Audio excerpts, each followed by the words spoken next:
राज्यातील धरणांमध्ये 19% पाणीसाठा, पर्यायी पिकं घेण्याचं कृषी विभागाचं आवाहन, विमा अर्जांची मुदत वाढवण्याची मागणी, देशात 1 कोटी हेक्टरवरील कपाशी लागवड खोळंबली, हवामान अंदाज यंत्रणा आमूलाग्र बदलाच्या दिशेनं आणि पुण्यातील शेतकरी आठवडे बाजाराला उत्तम प्रतिसाद।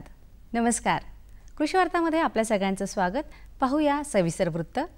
राज्याच्या जवळपास सर्व भागात मान्सून दाखल झाला असला तरी पाऊस पडत नसल्यामुळे तसंच उन्हाची तीव्रता कायम असल्यामुळे राज्याला पाणी पुरवठा करणाऱ्या धरणांमधला पाणीसाठा झपाट्याने खालावत आहे।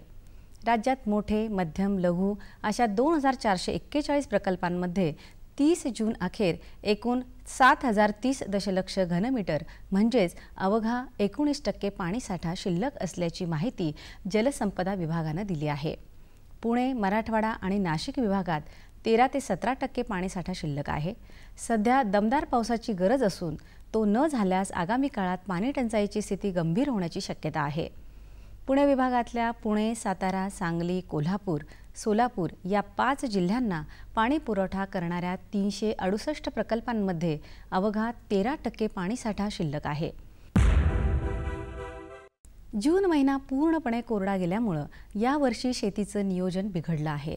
आणखी काही दिवस पाऊस झाला नाही तर शेतकऱ्यांनी पर्यायी पिकांचा अवलंब करावा असा सल्ला कृषी विभागाने दिला आहे। कृषी विद्यापीठाच्या अधिकाऱ्यांशी चर्चा करून आपत्कालीन पीक नियोजन आराखडा कृषी विभागाने तयार केला असून त्याचा अवलंब शेतकऱ्यांनी करावा असं आवाहन पुणे जिल्हा अधीक्षक कृषी अधिकारी ज्ञानेश्वर बोटे यांनी केलं आहे। जिल्ह्यात हवामान विभागानुसार 4 विभाग पडतात। यामध्ये पर्वतीय विभाग, मैदान, उपपर्वतीय, अवर्षण प्रवण यांचा समावेश आहे। पावसास 30 दिवसापेक्षा अधिक उशीर झाल्यास भाताच्या पेरणीसाठी टोकन पद्धतीचा अवलंब करावा। नाचणी पिकाची पेरणी 15 जुलैपर्यंत करावी। 15 जुलैनंतर कारळे, तीळ ही पिकं घ्यावीत आदी सूचना करण्यात आल्या आहेत। हवामान आधारित प्रायोगिक पीक विमा योजनेच्या 30 जून या शेवटच्या दिवशी बँकांमध्ये शेतकऱ्यांनी अर्ज भरण्यासाठी मोठी गर्दी केली होती। पावसानं ओढ दिल्यामुळे नुकसान वाचवण्यासाठी हवालदिल झालेल्या शेतकऱ्यांनी विम्याकडे धाव घेतली आहे। मान्सून अद्याप सक्रिय न झाल्यानं पेरण्या न झालेल्या अनेक भागात शेतकऱ्यांना पीक विमा काढता आलेला नाही। या योजनेचा लाभ घेता यावा म्हणून विमा भरण्याची मुदत वाढवून देण्याची मागणी राज्यातील शेतकऱ्यांनी केली आहे। राज्यातल्या 12 जिल्ह्यात सरकारची हवामान आधारित प्रायोगिक पीक विमा योजना लागू आहे। गेल्या वर्षीच्या हंगामात मिळालेल्या चांगल्या दरामुळे कपाशीचं पीक अन्य खरीप पिकांपेक्षा सर्वाधिक फायदेशीर ठरलं। त्या पार्श्वभूमीवर यंदाही कपाशीचं पीक घेण्याकडे शेतकऱ्यांचा कल असल्यामुळे देशातील कपाशी लागवडीचं क्षेत्र 15% वाढून सुमारे 138 लाख हेक्टरवर जाण्याची शक्यता निर्माण झाली होती। प्रत्यक्षात पुरेशा पावसाअभावी संपूर्ण देशात जून अखेर जेमतेम 29.7 लाख हेक्टर क्षेत्रावरच कपाशी लागवड शक्य झाली आहे। मान्सूननं निराशा केल्यामुळे कपाशी लागवडीसाठी सज्ज झालेला शेतकरी हतबल झाला आहे। राज्य द्राक्ष बागायतदार संघानं फार्म नीड यंत्रणेतील त्रुटींचा अभ्यास केला असून येत्या काळात हवामान अंदाज आणि पीक सल्ला यंत्रणेत आमूलाग्र बदल करण्याचं ठरवलं आहे। या पार्श्वभूमीवर संघानं यासाठी क्रॉपटेक या नवीन कंपनीची निवड केली आहे। राष्ट्रीय द्राक्ष संशोधन केंद्रानं याच वेळी पर्याय म्हणून स्कायमेट कंपनीचीही मदत घेण्याची तयारी सुरू केली आहे। येत्या ऑक्टोबरपर्यंत हवामान अंदाज यंत्रणेचे अद्यावत एकापेक्षा अधिक पर्याय उपलब्ध राहण्याची शक्यता आहे। महाराष्ट्र राज्य कृषी विभाग आणि पणन मंडळ पुरस्कृत पुरंदर तालुक्यातल्या वाल्हे इथल्या श्री स्वामी समर्थ शेतकरी गटानं पुण्यात कोथरूडमध्ये शेतकरी आठवडे बाजाराला सुरुवात केली आहे। पहिल्याच दिवशी शेतीमालाची सुमारे 25 ते 30 टन एवढी विक्री झाली। या बाजारास 15,000हून अधिक ग्राहकांनी भेट देऊन आठवडा बाजाराचा लाभ घेतला असून सुमारे 6 ते 6.5 लाख रुपयांची उलाढाल या बाजारात झाली। काकडीवर्गीय वेलभाजी पिकावर सध्याच्या दमट हवामानामध्ये केवडा या बुरशीजन्य रोगाचा प्रादुर्भाव होण्याची दाट शक्यता आहे। पानाच्या खालील बाजूस रोगाची प्राथमिक लक्षणं दिसून येताच कॉपर ऑक्सीक्लोराइड 25 ग्रॅम किंवा मँकोझेब 64% अधिक मेटॅलॅक्झिल 8% 20 ग्रॅम प्रति 10 लिटर पाण्यातून फवारावं।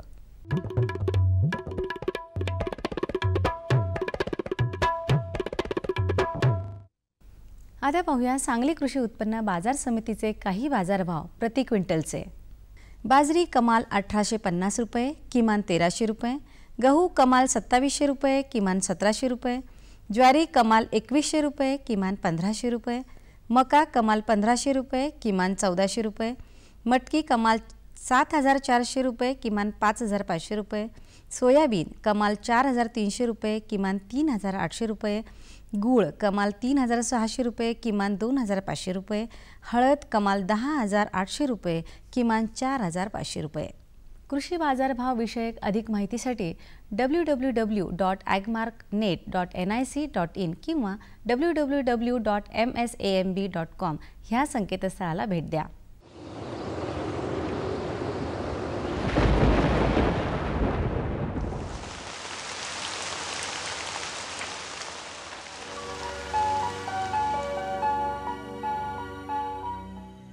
येत्या 24 तासात कोकणात तुरळक ठिकाणी पाऊस पडण्याची शक्यता असून त्यानंतर काही ठिकाणी पाऊस पडण्याची शक्यता आहे।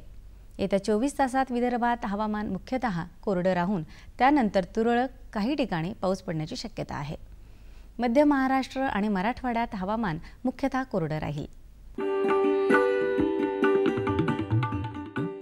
राज्यातल्या काही प्रमुख शहरांचं तापमान अंश सेल्सिअसमध्ये पुढील प्रमाणे राहण्याची शक्यता आहे। मुंबई कमाल 34 अंश सेल्सिअस, किमान 27 अंश सेल्सिअस, पुणे कमाल 31, किमान 22, नागपूर कमाल 39, किमान 28, नाशिक कमाल 33, किमान 23, औरंगाबाद कमाल 35, किमान 24, कोल्हापूर कमाल 31, किमान 22, सांगली कमाल 33, किमान 23, सातारा कमाल 31, किमान 22 आणि सोलापूर कमाल 35 अंश सेल्सिअस आणि किमान 23 अंश सेल्सिअस राहण्याची शक्यता आहे। हवामान विषयक अधिक माहितीसाठी भारतीय हवामान विभागाच्या www.imd.gov.in ह्या संकेतस्थळाला भेट द्या। या होत्या आजच्या कृषी वार्ता। पुन्हा भेटूया पुढच्या भागात।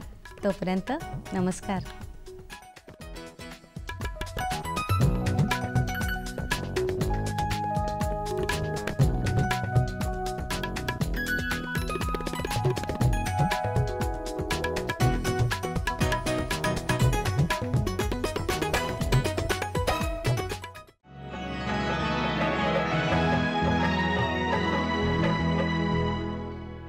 हे घे, आणखी सांग।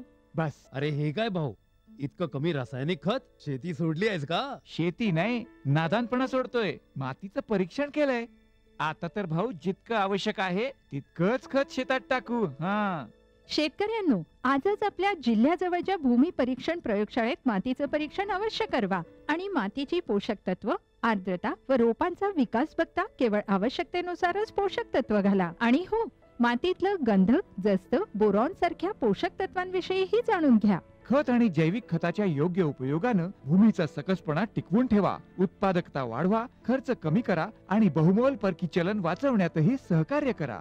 आणि हो, मंद गतीनं नायट्रोजन उपलब्ध करून देणारी खतं जसं कडुलिंबयुक्त युरियाला प्राधान्य द्या आणि युरियाचा पानांवर शिडकाव करा। अरे वा, तू तर खरोखरी समजूतदार झालास रे। आणखी माहितीसाठी संपर्क करा जिल्हा कृषी अधिकारी किंवा शेतकरी कॉल सेंटर।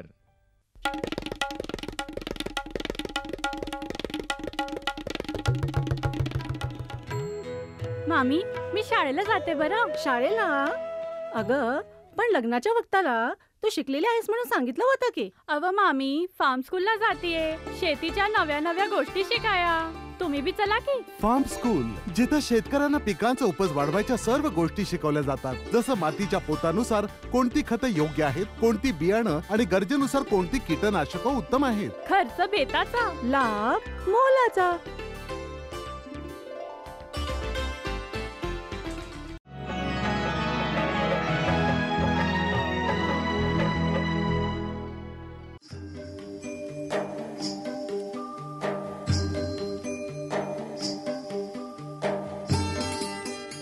महाराष्ट्रामध्ये पाऊसमान कमी आहे, त्यामुळं उपलब्ध पाण्यापासून जास्तीत जास्त फायदा मिळवण्यासाठी फळबाग लागवड हा उत्तम मार्ग आहे। सोलापूर जिल्ह्यातील मोहोळ तालुक्यातील अंकोली गावचे प्रगतिशील शेतकरी अण्णासाहेब पवार यांनी याच मार्गाचा अवलंब केला आहे। माझ्याकडं एक 50-60 एकर शेती आहे। शेतीत ऊस, केळी, लिंबू अशी पिकं घेतो. पारंपरिक गहू, ज्वारी, मका असे पिकं असतं. पण लिंबूची बाग पूर्वी आमच्या वडिलार्जित बी आहे, जुनी 5-6 एकर. आणि नवीन बाग बी आम्ही लावलेली आहे. नवीन बाग पहिली जुनी लावली त्यावेळेला आमच्या वडिलांनी ही पारंपरिक पद्धतीने लावली. नवीन लावताना आम्ही खड्डे घेऊन किंवा मोहोळला कृषी खात्याकडले कदमसाहेब यांचं मार्गदर्शन घेऊन कोल्हापूरहून कृषी विद्यापीठातून फुले साई सरबतीची रोपं आणून लावली. त्यालाही 8 वर्ष झाली त्या बागेला. पण जुन्या बागेतल्या माल आणि त्या बागेतल्या मालात फरक आहे. मार्केटिंगमध्ये तो माल जास्त पैने विकला जातो. एक आकाराची लिंब लागते जास्त त्याला. एकदा लावल्यानंतर फळबाग पुढं अनेक वर्षे उत्पन्न देणार असल्यानं चांगल्या जातीची, निरोगी आणि जोमदार रोपं निवडून त्याची लागवड करणं गरजेचं आहे. सुरुवातीला ज्यावेळेला लिंबू लावायचं असतं त्यावेळेला खडकाळ जमीन, वर थोडी काळीन, खाली 2-2.5 फुटाच्या खाली खडक असावा अशी जमीन निवडतो. आणि आमची लागवड सगळी 16x16, 18x18 ह्या पद्धतीने होती. पाण्याचं नियोजन पूर्वीची जी बाग आहे त्या बागेला आम्ही मोकळं पाणी देत होतो दंडाने. पण आता ही ड्रीपची इरिगेशन सोय झाल्यापासून जुन्या बागेला आम्ही लॅटरल 3-3, 4-4 टाकलेत. आणि त्याचे पाणी जास्त लागतं. पहिले त्याचा एरिया मुळांचा वाढल्यामुळं. आता नवीन बाग लावलेली आहे ते मात्र एकाच लॅटरलवर आहे आणि त्याला 2 ड्रिपर आहेत. ड्रीप इरिगेशन केल्यामुळं जे लेबर लागतं ते लेबर कमी लागतं. आता रात्र पडायला लाईट असल्यामुळं जी अडचण येते ती ड्रीप इरिगेशन होत नाही. आणि पाणी द्यायचं म्हटलं तर मोकळं पाणी दिल्यानंतर पाणी जास्त लागतं, ड्रीपनं पाणी कमी लागतं. लावलेल्या बागेमध्ये योग्य हंगामामध्ये बहार धरणे आणि खत, पाणी आणि कीड रोग व्यवस्थापनाकडे लक्ष देणे गरजेचं आहे. खताचं नियोजन आम्ही सुरुवातीला ज्यावेळेला बहार धरतो, हस्तबहार ऑक्टोबरमध्ये, त्यावेळेला बागेची खांदणी करतो. त्याच्या अगोदर हे शेणखत टाकून घेतो. ती खांदणी करून शेणखत मातीत मिसळतो. नंतर वरखत घालतो 10-20, 18-40 आणि पाणी देतो हलकंसं. ज्यावेळेला फ्लॉवरिंग होतं तिथून पुढं कीटकनाशक, टॉनिक मारून पुढे 1-2 महिने फवारण्या जास्त करावं लागतील. परत क्रँकर म्हणून जे एक रोग पडतो सगळ्यात जास्त घातक बागाला, त्याच्यासाठी आम्ही स्टेप्टोसायक्लिन, रायझोसिन, कॉपर अशी औषधं वापरतो. दुसरे जे रोग आहेत ते इतके काय एवढे मोठे नाहीत. हिरवी आळी एक पडती किंवा मिलीबग म्हणून पडतो, पण ते थोडा काळ बी राहतो आणि किरकोळ खर्चात ते भागतो. पण कॅन्करसारखा रोग जसा तेल्या ह्याला डाळिंबाला तसा कॅन्कर लिंबूनला. आता नवीन एक डिंक्या म्हणून रोग आला आहे, आणखी त्याच्यावर काही संशोधन झालेलं नाही. पण डिंक निघतो झाडातून आणि झाडं वळायला चालू होती ती. आता ड्रीपमधून आम्ही त्यासाठी एक औषध सोडतो मेटालिजन म्हणून. त्याचं हे होतं पण 100% त्याच्यावर काय रिझल्ट नाही. तो ड्रीपमधून हायसोल बी सोडतो. चिवीची आपले 05234, 119, 0050 ज्या त्या स्टेजला बघून. साधारणतः एका झाडाला एक 100 किलो काय माल निघत, कमी निघत असेल, 80 किलोच्या आसपास माल निघत असेल. आणि खर्च म्हणलं तरी बी 400-500 रुपये खर्च येत असेल एका झाडाला. टोटली पूर्ण लेबर हे ते पकडलं तरी, खत, हार्वेस्टिंग, पूर्ण टोटली खर्च. आणि टोटली पैसे होत असतील एका झाडाचे 1001 रुपये. मार्केटिंग आम्ही करतो. आमच्या गावात टेम्पो आहेत, 2-4 लोक आहेत. ते इथं आम्ही जाग्यालाच 20 किलोचे गोण्या भरतो सिमेंटच्या ठिक्यात वजन करून. ते इथून उचलून हैदराबाद, पुणे, मुंबई ह्या ठिकाणी घेऊन जातात. आणि तिथं ती विक्री करून पैसे त्या जागेवर आणून पोच करतात. एका बॅगेला 50 रुपये खर्च येतो इथून घेऊन जाणे आणि बाकीचं सगळा खर्च. मग ते आडं थांबाली हे जे खर्च आहे तो वेगळा, आडं तिथला मार्केटमधला. फक्त टेम्पो भाडं हे 50 रुपये खर्च येतो. आता ह्या वर्षी मार्केट 100 रुपयेवर होतं 1-2 दिवस, आणि आत्ता मार्केट ह्या 15 दिवसात आज 20 रुपयेवर आले. योग्य पद्धतीनं बागेची काळजी घेतल्यास कमी पाण्यातून, कमी कष्टातून आणि कमी भांडवलाचा वापर करून अधिकाधिक नफा मिळवणं शक्य आहे. शेती परवडण्यासाठी शेतकरी बंधूंनी याचा निश्चितच वापर करावा.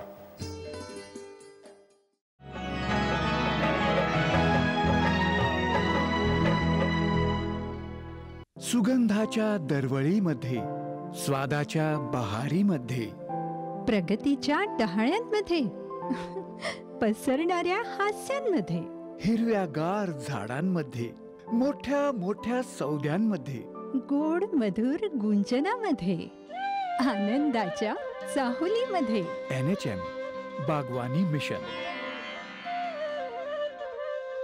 आमची आकांक्षा आपलं स्मितहास्य.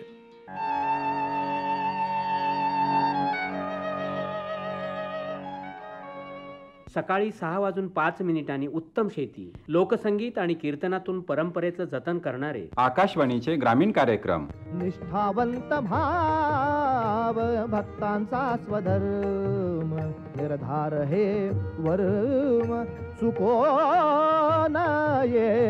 निष्ठावंत भाव भक्तांचा स्वधर्म. केवळ शेतीच नव्हे तर ग्रामीण लोकजीवनाच्या सर्व अंगांना स्पर्श करणारे उपयुक्त कार्यक्रम. आकाशवाणीचे ग्रामीण कार्यक्रम. उत्तम शेती, कुटुंब स्वास्थ्य, चालू जमाना, भेटीगाठी, लोकसंगीत आणि ग्रामीण महिलांसाठी स्नेहबंध, तसंच रोज संध्याकाळी 7:15 माझं घर माझं शेत अशा सप्तरंगी कार्यक्रमाचं इंद्रधनुष्य.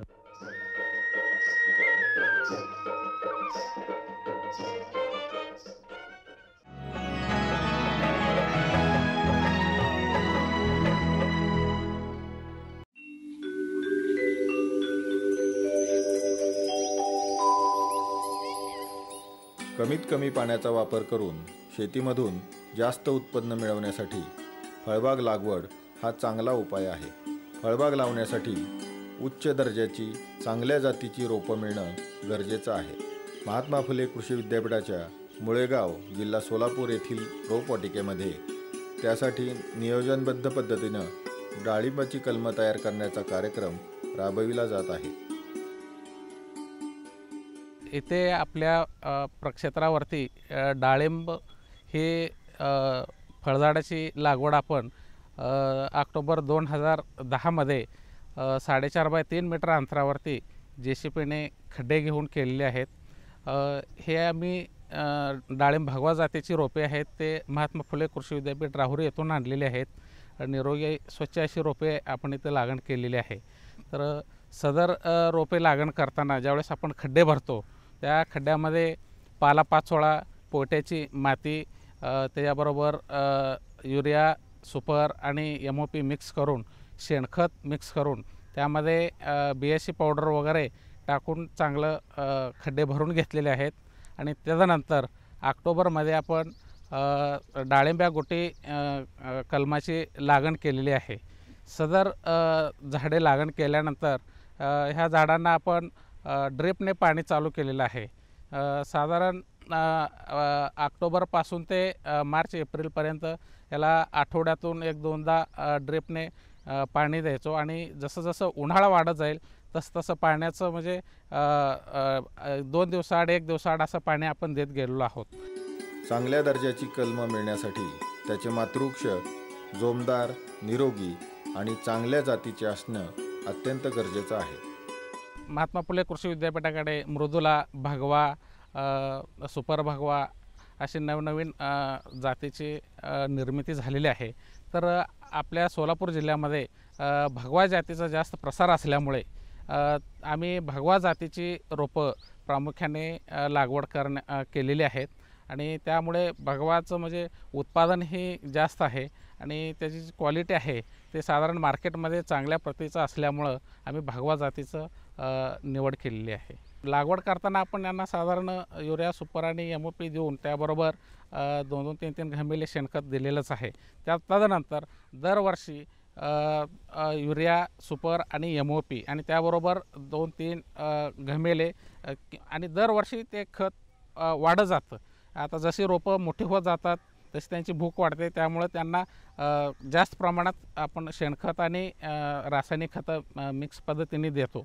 आणि साधारण त्यांना औषधं म्हणजे M45, 2210, कार्बारिल, रोगर, सायपरमेथ्रिन, त्याच्यानंतर स्ट्रेप्टासायक्लिन अशा प्रकारचे कीटकनाशक व रोगनाशक, बुरशीनाशकाचा आपण योग्य प्रकारे वातावरण जर करता ढगाळ असेल तर 1-2 फवारण्या जास्त होतात, पण योग्य वेळी आणि योग्य संधी साधून आम्ही त्यावरती कीड व रोग येऊ नये म्हणून अशा प्रकारचे सर्व बुरशीनाशक, कीटकनाशक आणि संप्रेरक याचा आपण योग्य वेळी योग्य फवारणी करतो. प्रत्येक मातृवृक्षावर जास्तीत जास्त कलमं तयार करण्यासाठी खत आणि पाणी पुरवठ्याचं अचूक नियोजन करणं आणि कीड रोगाचं काळजीपूर्वक व्यवस्थापन करणं महत्त्वाचं आहे.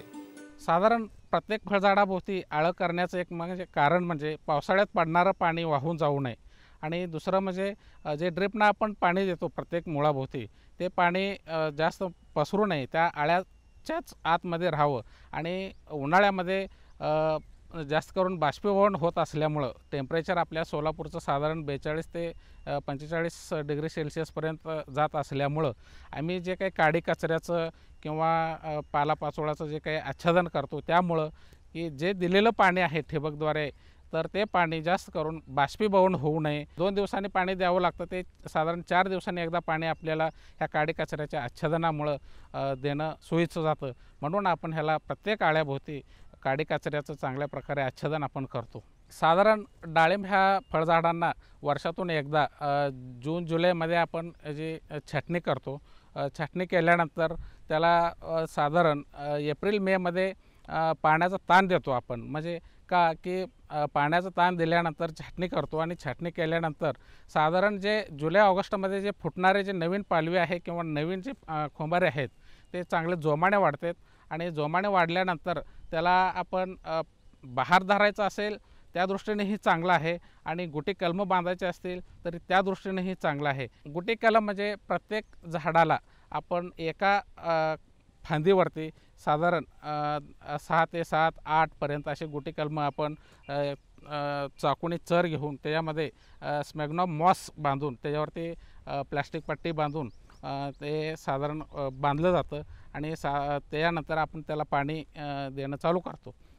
त्यानंतर एक गुटी बांधल्यानंतर साधारण त्याला 25 ते 30 दिवस एक गुटी तयार व्हायला वेळ लागतो. गुटी कलमाचं कसं आहे की कमीत कमी 20 रुपयाला एक रोप आपण विकू शकतो आणि एका झाडापासून साधारण 60, 70, 80पर्यंत आपण कलमं बांधल्यानंतर 20 रुपयाला जरी एक रोप धरलं तर 60 ते 70 रोपांचं 7 दुनी 14 म्हणजे 1400 रुपये साधारण एका झाडापासून आपल्याला मिळतात.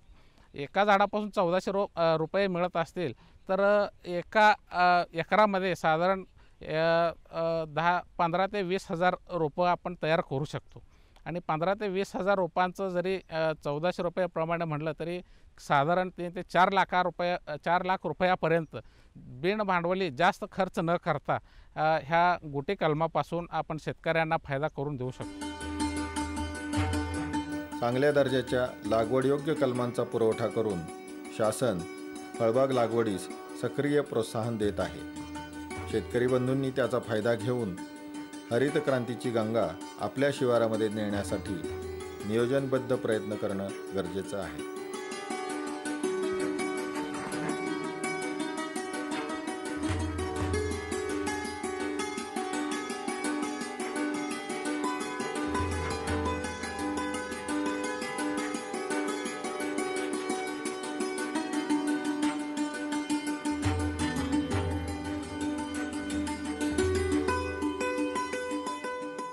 आमचा पत्ता निर्माता कृषी दर्शन दूरदर्शन केंद्र पुणे. आमचे ईमेल आयडी असे आहे ddkpunekrshi@hotmail.com आणि ddkpunekrshi@rediffmail.com.